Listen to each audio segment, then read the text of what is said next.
Biology में आप जानते हो कि बायोलॉजी जिसको हम जीव विज्ञान कहते हैं, क्या कहते हैं? जीव विज्ञान। जीव विज्ञान कहा जाता है जो विज्ञान की एक शाखा है। विज्ञान की एक क्या है? शाखा है, जिसको हम बायोलॉजी या जीव विज्ञान कहते हैं। अब उस बायोलॉजी में विज्ञान की जो शाखा है जिसके जनक आप जानते ही हो, जिसके जनक अरस्तु हैं। कौन है? अरस्तु। अरस्तु जीव विज्ञान के जनक है। जीव विज्ञान के दो फैक्ट हैं, एक जंतु विज्ञान, एक वनस्पति विज्ञान। तो एक जंतु विज्ञान है, एक वनस्पति विज्ञान विज्ञान है। हाई स्कूल में बायोलॉजी का जो जो सिलेबस है उसका पहला लेसन जो है वो आपका है जैव प्रक्रम। लेकिन बायोलॉजी आप जाने सबसे पहले कि विज्ञान की एक शाखा है, और विज्ञान की जिस शाखा के अंतर्गत हम किसी भी जीव कोई भी जीव हो उसके जितने भी जीवन में जितनी घटनाएं घटित होती हैं उनका अध्ययन हम जिस विज्ञान में करते हैं उसी को हम बायोलॉजी कहते हैं।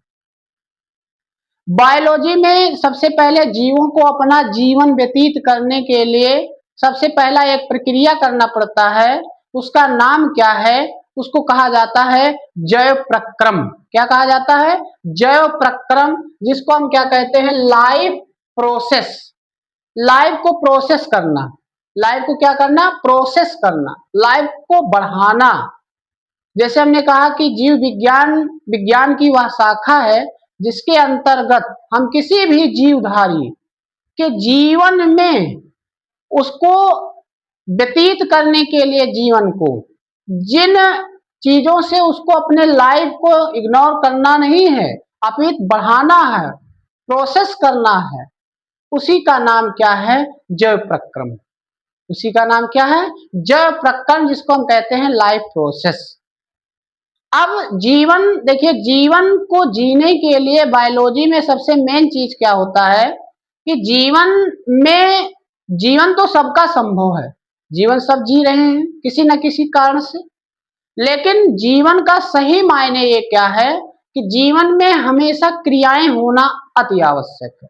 यदि क्रिया नहीं होगा तो जीवन संभव ही नहीं है, इसलिए उसी का नाम है जैव प्रक्रम। अब जैव प्रक्रम में जितने भी घटनाएं होती हैं, जितने भी प्रकार की घटनाएं होती हैं, चाहे जो घटना हो वो उसी के अंतर्गत चलता है। जैसे हमने कहा कि सबसे पहले जीव विज्ञान में जो पहला आपका लेसन है जिसका नाम है जैव प्रक्रम। क्या है? जैव प्रक्रम। सबसे पहले जैव प्रक्रम के बारे में हम जानते हैं। तो जैव प्रक्रम भी हमने कहा कि समस्त जीवधारियों द्वारा अपने जीवन में होने वाली समस्त क्रियाओं को स्टेप बाय स्टेप क्रमबद्धता से अपने जीवन को व्यतीत करना ही जैव प्रक्रम कहलाता है, या उसको लाइफ प्रोसेस कहते हैं। लाइफ, जीवन को आगे बढ़ाना। अब जीवन को जब भी कोई जीव आगे बढ़ाएगा तो उसके लिए सबसे पहले क्या होना चाहिए कि जैसे हमने कहा कि लाइफ को किसी भी चीज में यदि हमें प्रोसेस करना है तो उसमें दो प्रकार की घटनाएं अति आवश्यक है। सबसे पहले घटना क्या है कि जैव प्रक्रम करने के लिए हमें चाहिए क्या? तो जैव प्रक्रम को करने के लिए हमें सबसे पहली घटना जो घटित होती है उसमें सबसे पहला जो होता है वो जैव रासायनिक क्रियाएं होती है। अब वो जैव रासायनिक क्रियाएं हैं क्या? जैव रासायनिक क्रियाएं जो होती हैं वो दो प्रकार की होती है, एक उपचायी क्रियाएं, एक होती हैं अपचायी क्रियाएं। एक होती है क्या? अपचायी क्रियाएं, और एक होता है उपचायी क्रियाएं। तो देखिए, अपचायी क्रियाएं जैव प्रक्रम हमने कहा, जैव मतलब आपका लाइफ, जिसको हम कहते हैं लाइफ का मतलब होता है जीवन। जीवन को आगे बढ़ाना, प्रोसेस करना। क्या करना? प्रोसेस करना। प्रोसेस मतलब आगे बढ़ाना किसी चीज को। अब वो जब अपने जीवन को प्रोसेस करेगा, आगे बढ़ाएगा, और अब जीवन को प्रोसेस करना,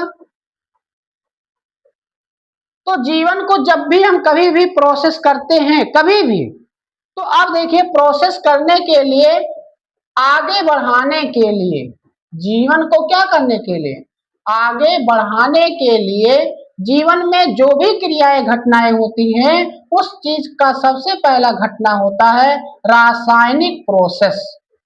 सबसे पहले उसको क्या करना होगा, रासायनिक प्रोसेस, मतलब रासायनिक अभिक्रियाएं करना पड़ेगा।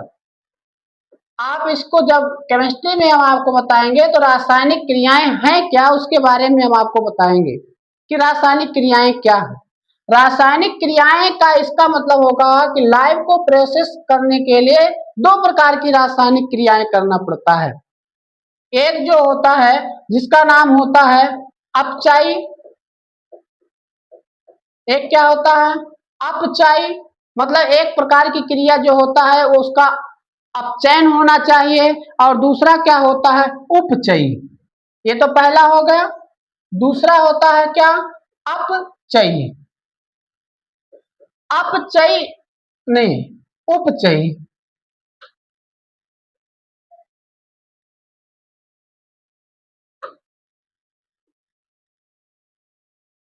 उपचयी क्रियाएं, दो प्रकार की क्रियाएं होंगी। रासायनिक क्रियाओं में दो प्रकार की क्रिया होती है, एक होता है अपचायी और एक होता है उपचायी।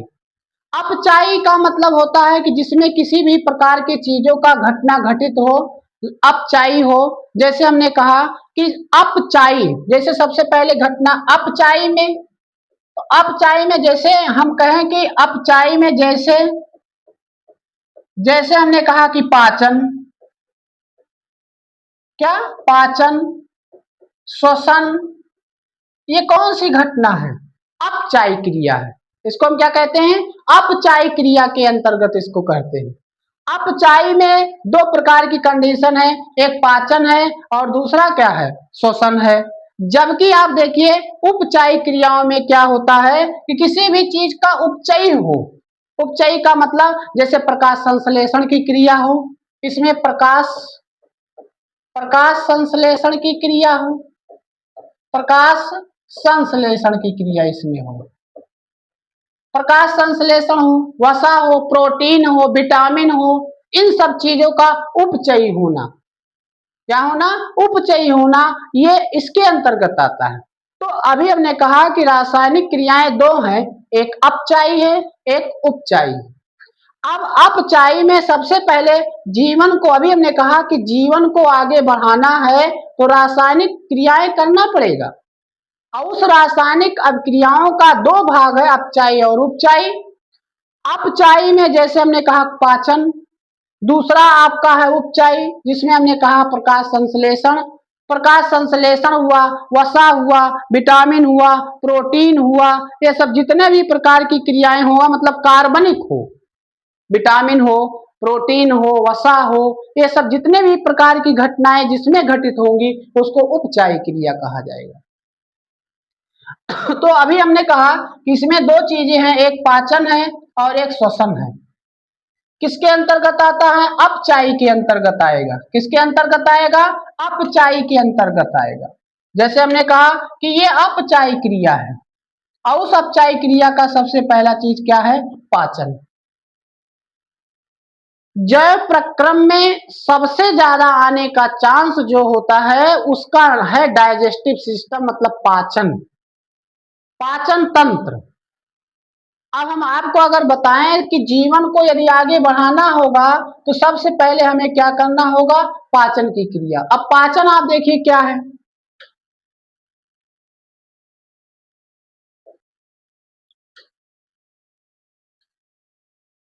सबसे पहले हम किसकी बात करते हैं, पाचन की। क्या, पाचन, जिसको हम डाइजेस्टिव कहते हैं। अब देखिए पाचन, पाचन आप जानते हो कि पाचन का काम है, पाचन मतलब होता क्या है कि जो जटिल अणु होते हैं, कौन से है, जटिल अणु,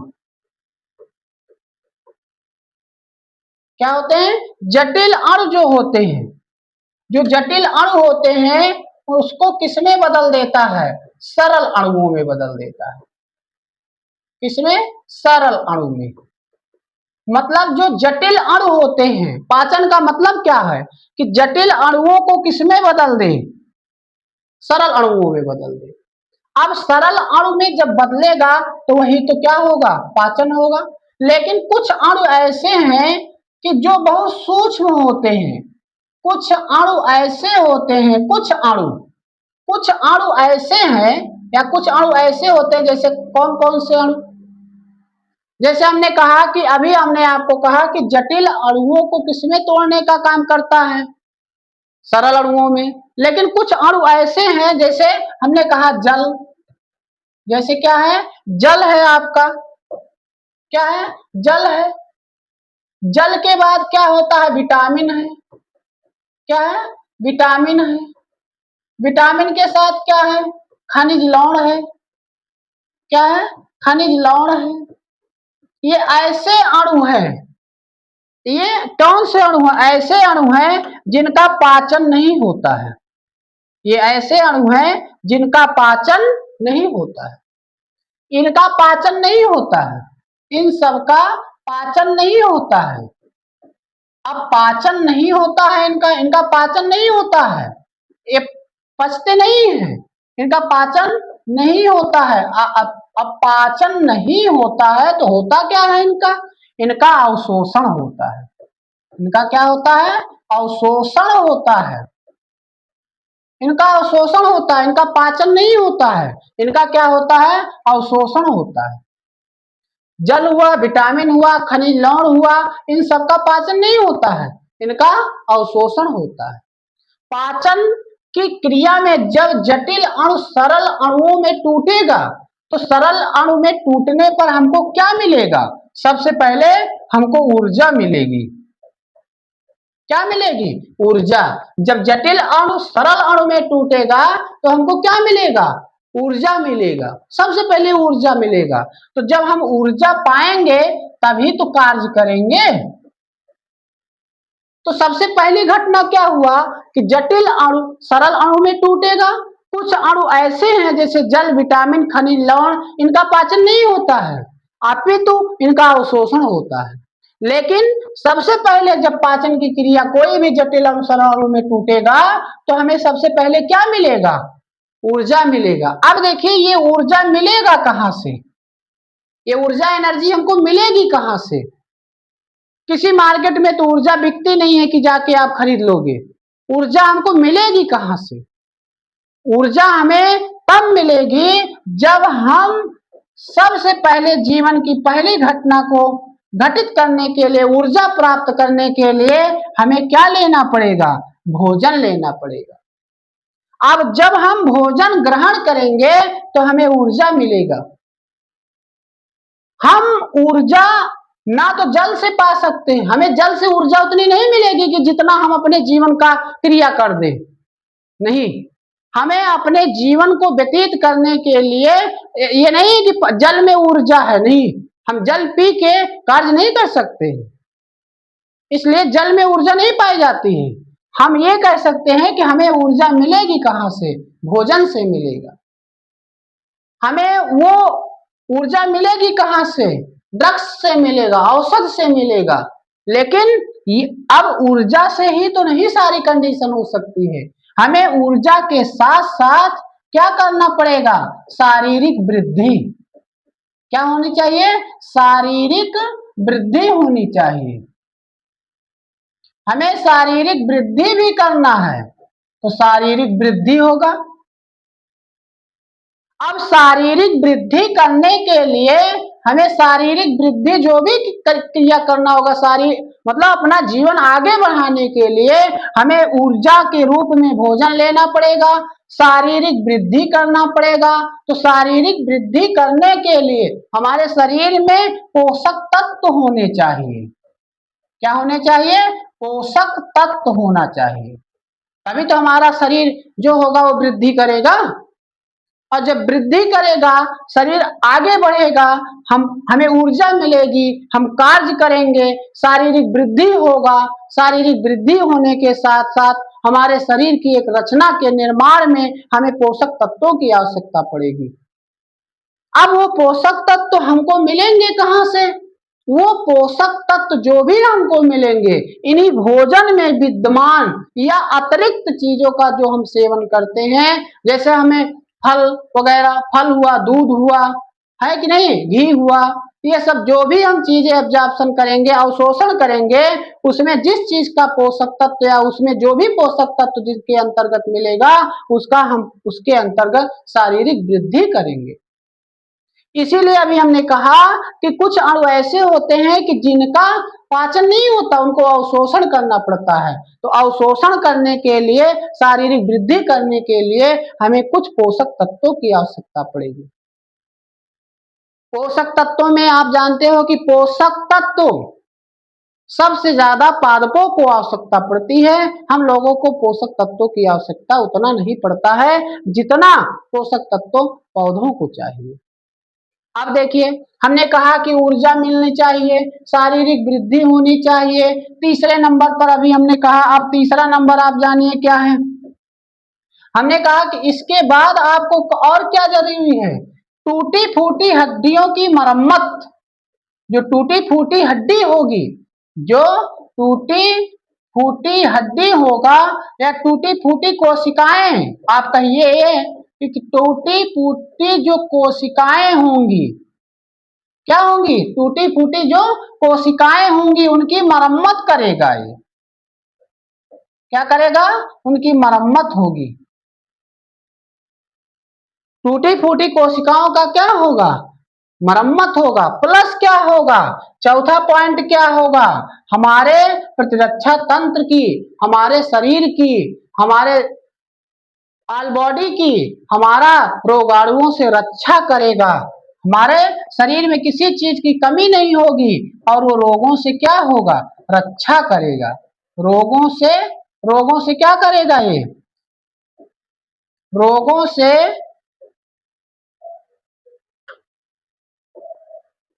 रोगों से रक्षा। शरीर को इसको भी तो जरूरत है, शरीर से क्या होनी चाहिए, शरीर की रक्षा भी तो होनी चाहिए। यदि शरीर की रक्षा नहीं होगा तो हम शारीरिक वृद्धि हमारी रुक जाएगी, हमारे शरीर में पोषक तत्वों की कमी हो जाएगी, हमारे शरीर में टूटी फूटी कोशिकाएं मरम्मत नहीं हो पाएगा, ऊर्जा हमको नहीं मिल पाएगा, हम कार्य नहीं कर पाएंगे। तो हमारा लाइफ प्रोसेस जो भी होगा, जो प्रक्रम की क्रिया जो भी हमारी जैसे चलनी चाहिए उसमें बाधा आने लगेगा। इसलिए हमें पाचन की क्रिया में सबसे पहले हमको जो भी चाहिए, जैसे एक जीवन को व्यतीत करना है, जन्म के उपरांत ही हमें इन सब चीजों की आवश्यकता पड़ने लगती है। अगर हम इन सब चीजों को नहीं लेंगे तो भोजन की क्रियाएं नहीं हो सकता है। इसीलिए हमने कहा कि रासायनिक क्रियाओं में दो प्रकार की क्रियाएं हैं, एक अपचायिक क्रिया और एक उपचायिक क्रिया। अपचायिक क्रिया में अभी हमने कहा कि सबसे पहले किसका नंबर आता है, पाचन का। अब पाचन का मतलब होगा कि समस्त जीवधारी, जितने भी जीवधारी हैं, समस्त भोज्य पदार्थों को पचित करने की क्रिया को ही तो पाचन कहा जाएगा। जो जटिल अणुओं को किसमें तोड़ेगा, सरल अणुओं में तोड़ेगा। लेकिन अब उस जटिल अणु को सरल अणु में तोड़ने के लिए हमारे शरीर के अंदर क्या होने चाहिए, पाचन तंत्र होना चाहिए। क्या होना चाहिए, पाचन तंत्र होना चाहिए, तभी तो हम पाचन की क्रिया कर पाएंगे। ऐसे थोड़ी ना है कि हम पाचन की क्रिया नहीं कर पाएंगे। पाचन अगर नहीं हो रहा है तो शारीरिक में तमाम प्रकार की असुविधाएं होगी और लाइफ को प्रोसेस करने के लिए बाधा पहुंचाएगी। इसलिए अभी हमने कहा कि पाचन की क्रिया करने के लिए हमें सबसे पहले भोजन की आवश्यकता पड़ेगी। सबसे पहले किसकी आवश्यकता पड़ेगी, भोजन को। अब इस भोजन का पाचन जिस विधि से हम करेंगे, अभी हमने कहा कि अब भोजन का हमें पाचन करना है, तो भोजन का पाचन हमें किस रूप में करना होगा।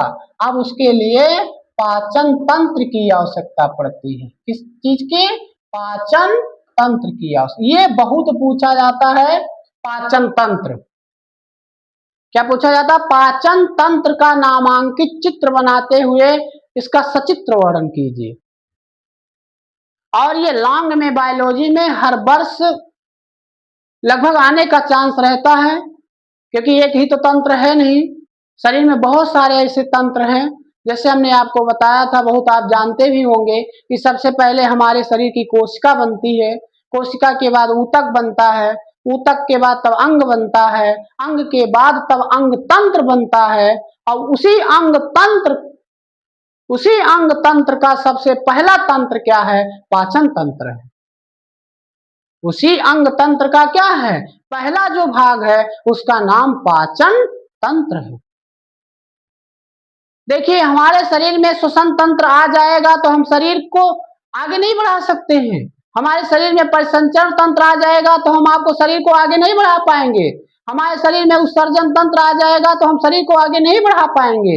हमारे शरीर में जनन तंत्र विकसित हो जाए, तंत्रिका तंत्र विकसित हो जाए, सारी तंत्रिकाएं विकसित हो जाए, लेकिन यदि पाचन तंत्र विकसित नहीं होगा तो हमारे जीवन में, जो हमको जीवन अपना लाइफ आगे बढ़ाना है, उसमें बढ़ाने में हमें समस्या खड़ी हो जाएगी। इसलिए अगर हम कहें कि शारीरिक वृद्धि, निर्माण, टूटी फूटी हड्डियों के कोशिकाओं के मरम्मत में यदि हम किसी का निर्माण देखते हैं तो उसका नाम क्या है? पाचन तंत्र है, डाइजेस्टिव सिस्टम जिसको कहा जाता है।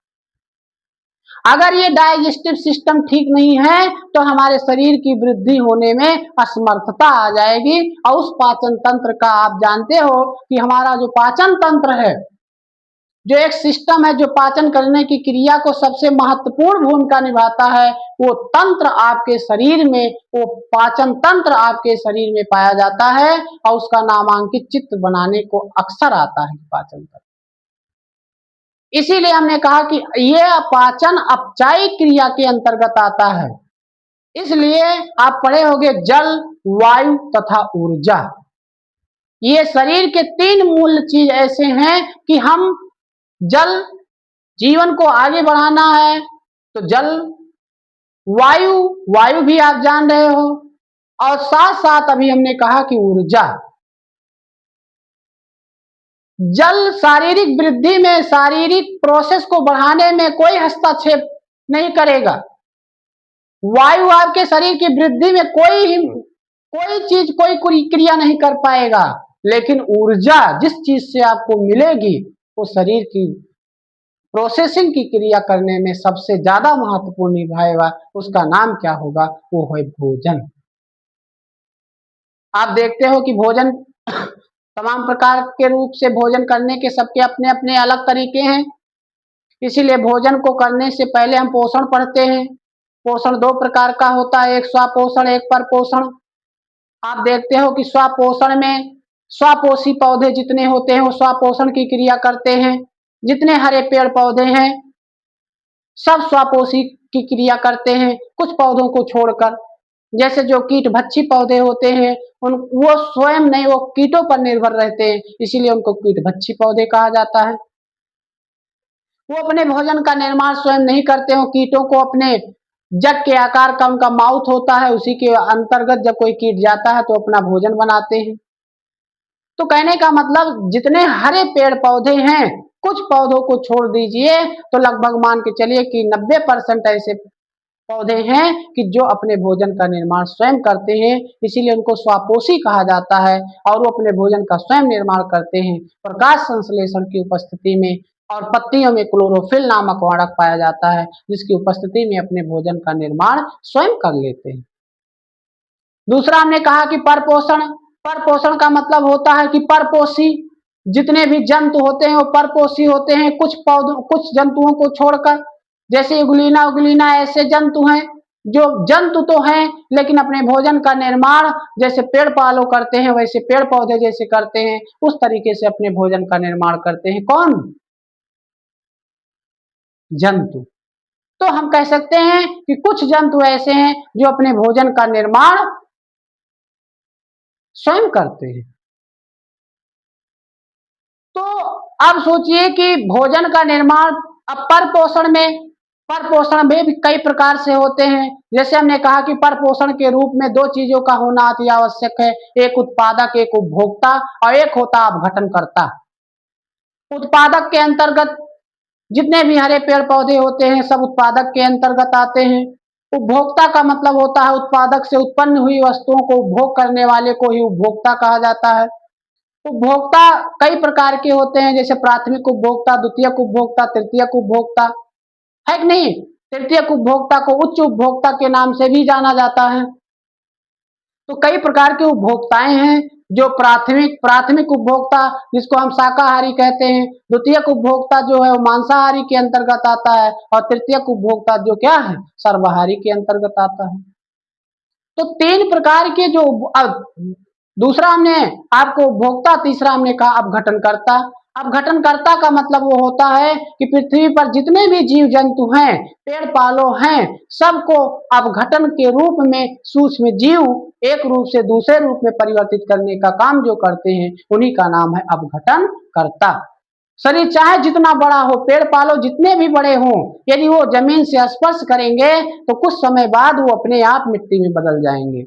तो उनको अपघटनकर्ता कहा जाता है कि सूक्ष्म जीव जितने होते हैं सब अपघटनकर्ता के अंतर्गत आते हैं। कि बड़ी से बड़ी शरीर हो, चाहे बड़ा सा बड़ा कुछ भी हो, उनको एक रूप से दूसरे रूप में परिवर्तित करने का काम सूक्ष्म जीव ही करते हैं।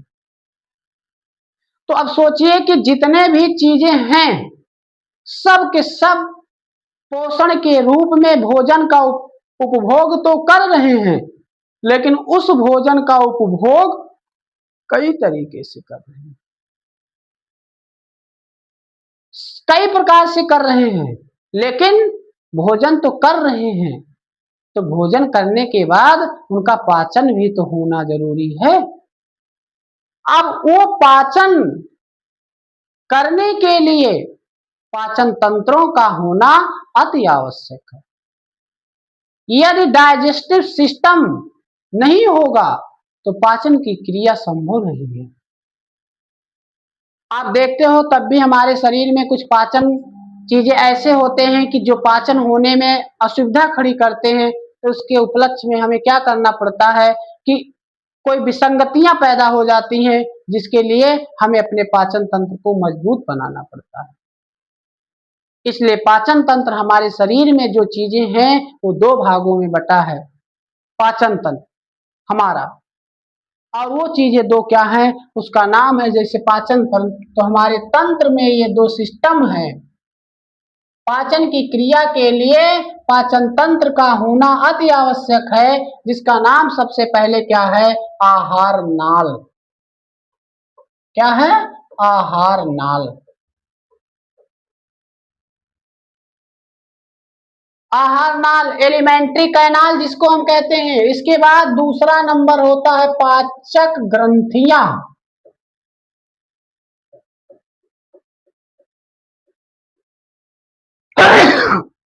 पाचक ग्रंथियां पाचन की क्रिया करने के लिए 2 चीजों का होना, एक आहार नाल। आहार नाल जो लगभग मानी जाती है कि 8 से 10 मीटर की होती है आहार नाल। पाचन की क्रिया करने के लिए आहार नाल, देखिए आहार, आहार मतलब भोजन। अब देखिए इस आहार नाल के अंतर्गत कई चीजें आती हैं। सबसे पहला क्या होता है, आपका आता है मुख, और मुख गुहा जिसको हम कहते हैं, अंग्रेजी में जिसको बक्कल कैविटी कहा जाता है। दूसरा आपका देखिए, पहला आपका क्या है, मुख गुहा है। दूसरा आपका देखिए ग्रास नाल, क्या है, ग्रास नाल। ग्रास नाल के बाद आपका देखिए अमाशय आता है। क्या है, अमाशय।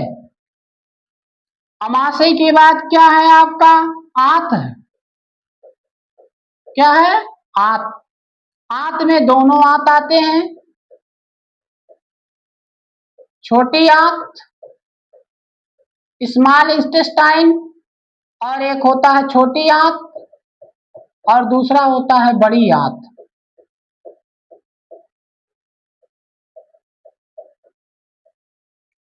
ये हुआ आपका छोटी आंत और बड़ी आंत। इसके बाद आप पाचक ग्रंथ में जाओगे तो पाचक ग्रंथियों में सबसे पहले जो ग्रंथि आती है जैसे तमाम प्रकार की ग्रंथियां हमारे शरीर में पाई जाती हैं, सबसे पहली जो ग्रंथि होती है, जो हमारे शरीर में सबसे पहली जो ग्रंथि पाई जाती है, उसका नाम है लार ग्रंथि।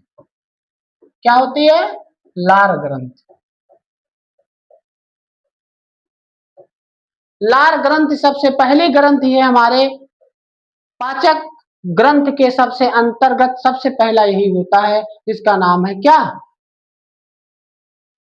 दूसरा नंबर आपका देखिए इसी के अंतर्गत आता है, जिसको हम कहते हैं जठर, जठर ग्रंथ।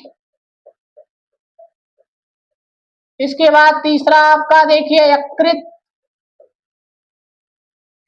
यकृत भी एक ग्रंथि है। यकृत, जैसे कुछ लोग कहते हैं कि सबसे बड़ी ग्रंथि कौन है, तो यकृत है, इसी के अंतर्गत आता है, पाचक ग्रंथियों के अंतर्गत ही आता है। इनको हम क्या कहते हैं? यकृत, जो जिसको लीवर कहा जाता है, ये ग्रंथियों में सबसे बड़ी ग्रंथि होती है। अब देखिए कि पाचक ग्रंथियां, लार ग्रंथियां, जठर ग्रंथियां, यकृत, ये सब पाचन की क्रिया में मदद करते हैं। क्या करते हैं? मदद करते हैं। पाचन तो नहीं करते हैं, लेकिन पाचन की क्रिया में क्या करते हैं? मदद करते हैं। यदि पाचन की क्रिया को करना है तो इन ग्रंथियों का होना अति आवश्यक। हम एक एक करके अभी आपको सब बता रहे हैं कि कौन कैसे क्या होता है। पाचक ग्रंथियां का और क्या काम है, और आहार नाल के अंतर्गत जो भी चीजें आती हैं उनके अंतर्गत क्या क्या आता है, ये इसके बारे में अभी हम आपको बता रहे हैं। तो जैसे हमने कहा कि आहार नाल जो 8 से 10 मीटर लगभग लंबी होती है, उसमें कुछ चीजें ऐसे हैं, सबसे पहले जो आता है जिसका नाम है क्या? मुख गुहा, जिसको हम बक्कल कैविटी कहते हैं। क्या कहते हैं? Buccal cavity. अब एक एक चीज हम समझते हैं। सबसे पहले हम क्या समझेंगे? सबसे पहले हमने आपको बताया कि सबसे पहले हमें समझना है मुख गुहा। पाचन तंत्र का ये सबसे पहला भाग है, जिसको हम बक्कल कैविटी कहते हैं। क्या कहते हैं? बक्कल कैविटी, मुख गुहा। सबसे पहले पाचन की क्रिया यहीं से स्टार्ट होती है, यहीं से शुरू होता है पाचन की क्रिया, मुख से ही। मुख से ही क्या शुरू होता है? पाचन की क्रिया स्टार्ट होती है यहीं से, मुख गुहा। आप देख ही रहे हो। अब देखिए मुख गुहा में पाचन करने वाला है कौन? तो अभी हमने कहा कि लार ग्रंथियां जो होती हैं वो पाचन करने में मदद करती हैं, जबकि पाचन नहीं करती है। अब हमारे मुख में ऐसा कौन सा चीज है कि जो पाचन की क्रिया करेगा? उसका सबसे पहला अभी हमने कहा कि देखिए हमारा मुख है, मुख के पहले भाग ओठ, ओठ के बाद तुरंत इसका सबसे पहला नंबर आता है दांत, जिसको हम अंग्रेजी में टीथ बोलते हैं। क्या बोलते हैं? टीथ बोलते हैं। दांत इसी को कहा जाता है। देखिए दांत, दांत के बारे में आप जान लीजिए थोड़ा सा। टीथ जिसको हम कहते हैं, दांत जो होता है वो मजबूत होता है, इसको आप जानते ही हो। पहले, बहुत पहले दांत की गिनती हड्डियों में की जाती थी। दांत की गिनती पहले हड्डियों में की जाती थी, लेकिन नहीं, अब इसकी गिनती हड्डियों से निकाल दिया गया। दांत बहुत कठोर होता है।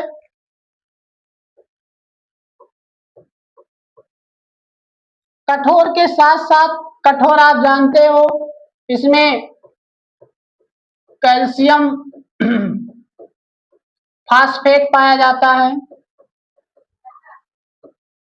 जिसके कारण ये मजबूत होता है या कठोर होता है, कैल्शियम फास्फेट। दूसरी चीज है कि दांत का क्षरण होता है, तो दांत का क्षरण होने का सबसे पहली कंडीशन है फ्लोरीन। फ्लोरीन के कारण दांत का क्षरण होता है, क्षत पहुंचता है। सबसे सबसे ज्यादा दांत खराब होता है वो फ्लोरीन नामक, जिसका हम एफ जिसको कहते हैं, इसी के कारण दांत खराब होता है, एफ फ्लोरीन। दूसरी चीज हमने कहा कि दांत कठोर होता है, इसमें कैल्शियम फास्फेट पाया जाता है। दूसरा हमने कहा कि दांत का क्षरण होता है। दूसरी चीज हमने आपको, और आप देखिए कि दांत में खून नहीं पाया जाता है, इसमें खून नहीं होता। अक्सर लोग कहते हैं कि दांत से खून निकल रहा है, दांत में खून नहीं होता है, वो खून मसूड़ों से निकलता है। किन से निकलता है? मसूड़ों से वो खून निकलता है।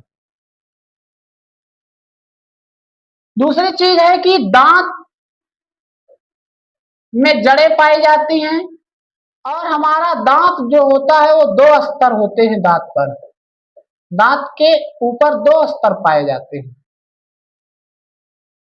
दांत का सबसे मजबूत भाग, सबसे जो मजबूत भाग होता है दांत का,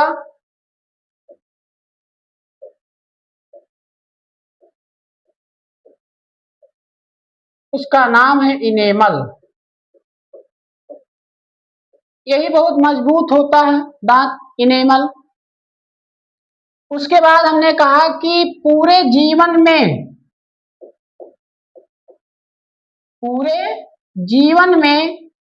दांत, पूरे जीवन काल में, जितना पूरा जीवन काल है, यदि हम बात करें कि जितना पूरा जीवन काल है, पूरे जीवन काल में कुल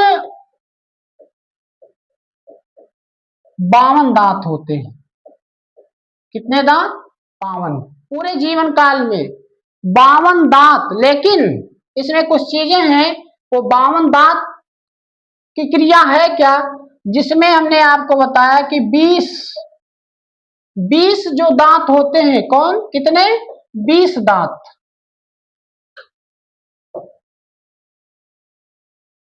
20 दांत जो होते हैं वो दूध के होते हैं। 20 दांत कितने होते हैं? दूध के।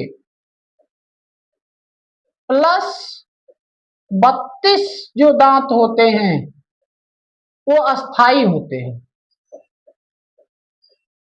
क्या होते हैं? 32 दांत अस्थाई होते हैं। टोटल अगर देखा जाए तो जीवन काल में टोटल 52 दांत आते हैं, जो लगभग माना जाता है कि 20 जो दांत होते हैं, कितने दांत? 20 दांत, ये 12 वर्ष की आयु में आकर चले जाते हैं। 12 वर्ष की आयु तक दूध के दांत, इसके बाद अस्थाई दांतों का नंबर आना स्टार्ट हो जाता है। तो अभी हमने कहा कि दांत कठोर होता है, क्या होता है? कैल्शियम फास्फेट पाया जाता है, जिसमें सफेद फास्फोरस पाया जाता है, जिसके कारण वो सफेद होता है। जिसका क्षरण अगर होगा तो फ्लोरीन के कारण होगा उसका क्षरण। दांतों में खून नहीं पाया जाता है, वो मसूड़ों से खून आता है। दांतों में जड़ें पाई जाती हैं, जो दो स्तरों में दांत होता है, हम सिर्फ देख नहीं पाते, और बाकी दांत में दो स्तर पाए जाते हैं। मजबूत, सबसे मजबूत दांत इनेमल होता है।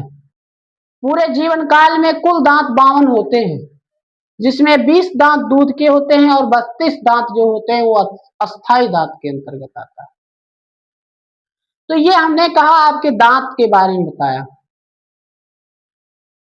बहुत सारे जीव जंतु हैं जिनके पास दांत नहीं पाया जाता, जैसे आप देखिए पक्षी में जितने भी होते हैं उनके चोंच पाया जाता है, वो अपने भोजन का भक्षण उन चोंचों से करते हैं। हाथी में आप देखते हो दो दांत ऐसे निकले रहते हैं आगे, लोग उनको दांत कहे, क्या उनके अंदर दांत नहीं पाया जाता? दांत अंदर भी नहीं पाया, उसी से तो भोजन को चबाते हैं वो। तो अगर हम देखें कि दांत मनुष्य में, मनुष्य के बारे में आपको बता रहे हैं हम, ह्यूमन के बारे में, दांत जीवन में 2 बार आते हैं, इसीलिए इनको द्विबार दंती कहा जाता है। जीवन में कितनी बार आते हैं? 2 बार, इसीलिए इनको क्या कहा जाता है? द्विबार दंती। क्या कहा जाता है? द्विबार दंती। अब देखिए इसके बाद हम आपको बताते हैं दांत के प्रकार।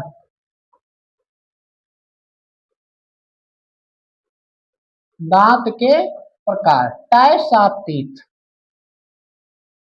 अभी हमने कहा कि दांत जीवन में कितनी बार आते हैं? 2 बार। कितने बार? 2 बार आते हैं।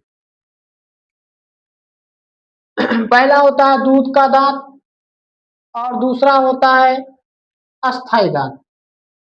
अब देखिए अगर हम देखें तो एक तरफ यदि दूध के दांत लिख दें और एक तरफ लिख लें अस्थाई दांत, दोनों में थोड़ा सा आप समझ लीजिए।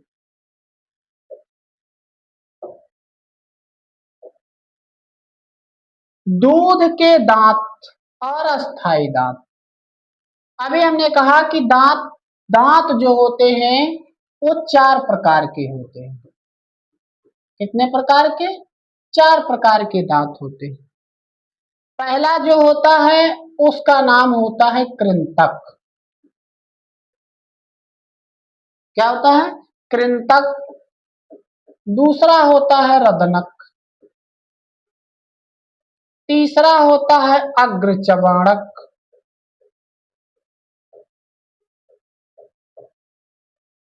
चौथा होता है आपका चबाणक। ठीक।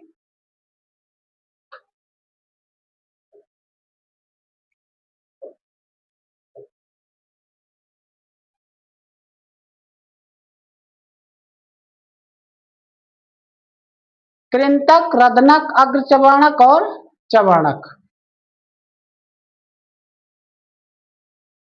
ये 4 प्रकार के दांत होते हैं। अब ये चारों प्रकार के दांतों में दूध के दांत जो बच्चों में पाए जाते हैं,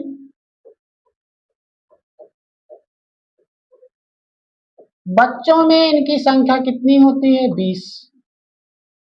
बच्चों में इनकी संख्या कितनी होती है? बच्चों में इनकी संख्या 20 होती है। कितनी होती है? 20। और उन 20 दांतों में इन जिनका हम दंत सूत्र लिख देते हैं, जिनको कहा जाता है 2102 अपान 2102। गुणा हम दोनों में करते हैं क्योंकि दंत सूत्र होता है, दंत सूत्र बराबर होता है ऊपरी अर्धान्नु बटा निचला अर्धान्नु गुणे 2। ऊपरी अर्धान्नु गुणे ऊपरी अर्धान्नु बटा निचला अर्धान्नु गुणे 2। अब देखिए अब ये मैथमेटिक्स के हिसाब से ऊपर गुणा नहीं होता है, इसमें दोनों ऊपर नीचे दोनों तरफ गुणा होता है। देखिए इसका नाम देखिए जैसे हमने लिखा है वैसे इनको लिखा भी है। ये कृंतक है, ये रदनक है, ये अग्रचबाणक है और ये चबाणक है। इसका मतलब अगर हम कहें तो टोटल जोड़े तो 2 1 3 3 2 5 और 5/5 गुणे ऊपर इसमें भी होगा 2 से इसमें भी होगा तो 5 दुनाए 10 और 5 दुनाए 10। अगर हम दोनों को जोड़ लेंगे तो कितना आ जाएगा? 20। कितना आ जाएगा? 20। इसका मतलब अब हम कह सकते हैं कि बच्चों में कौन सा दांत नहीं होता है? अग्रचबाणक नहीं होता है। बच्चों में कौन सा दांत नहीं होता है? यही नहीं होता, अग्रचबाणक। इनकी संख्या देखिए 2, आप गुणा किए तो 2 2 4, टोटल हमने जोड़ लिया 10/2 10, टोटल 20। हमने कहा कि इसमें बच्चों में कौन सा दांत नहीं होता है? अग्रचबाणक नहीं होता है। तो बच्चों में दांतों की संख्या 20 हो गई, जिनका सूत्र 2102 2102, जिनमें बच्चों में अग्रचबाणक नहीं पाया जाता, ये दांत बच्चों में नहीं पाया जाता है। इसीलिए इनमें दूध के दांतों की संख्या कितना है? 20 है। कितने हैं? 20 दांत होते हैं। उसके बाद हमने अस्थाई दांतों का नाम बताया। अब देखिए अस्थाई दांत,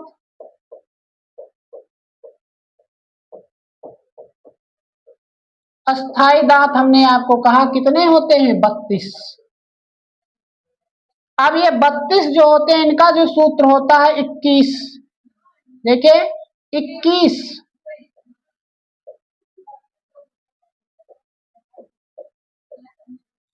देखिए अब इनको आप जोड़ोगे तो टोटल कितना आ जाएगा, गुणे इनका हो जाएगा 2, और ये हो जाएगा कितना, 2 1 3 3 6 2 8, 8 बटा कितना हो जाएगा, 8 गुणे 2 हो जाएगा बराबर 16 बटा 16 बराबर कितना हो गया, 32। तो कितने दांत हो गए टोटल, 32 दांत। आई बात समझ में। तो दांत अस्थाई दांत होते हैं और दूध के दांत होते हैं। अब देखिए कृंतक का काम क्या है, जो कृंतक होता है वो भोजन को, कृंतक ही आगे है देखिए, कृंतक का काम होता है कि भोजन को पकड़ना,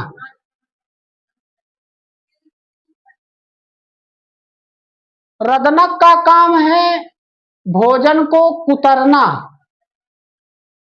अग्र चबाणक जो बच्चों में नहीं होता उनका कोई काम नहीं होगा। अग्र चबाणक मजबूत होता है, किनारे जो होता है ये अग्र चबाणक होता है, यहाँ दोनों साइड बहुत मजबूत होता है, इसमें आप पेन वगैरह डाल दोगे तो खींचने पर जल्दी से निकलेगा नहीं, नुकीला होता है। चौथा होता है चबाणक। ये दांतों के 4 प्रकार, और चबाणक का काम है पीसना। लेकिन अस्थाई दांतों में यदि देखा जाए तो अग्र चबाणक भी भोजन को पिसाई करने में मदद करता है और चबाणक भी मदद करता है। तो ये दांत जो होते हैं कितने प्रकार के, 4 प्रकार के, कृंतक, रदनक, अग्र चबाणक और चबाणक। है बात समझ में।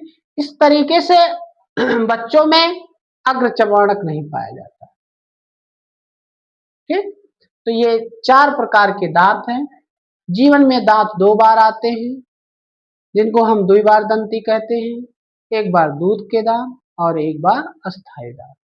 दूध के दांतों की संख्या 20, 21 0 बटा 21 0 2 गुणे 2, जिनका दंत सूत्र होता है ऊपरी अर्धानु बटा निचला अर्धानु गुणे 2।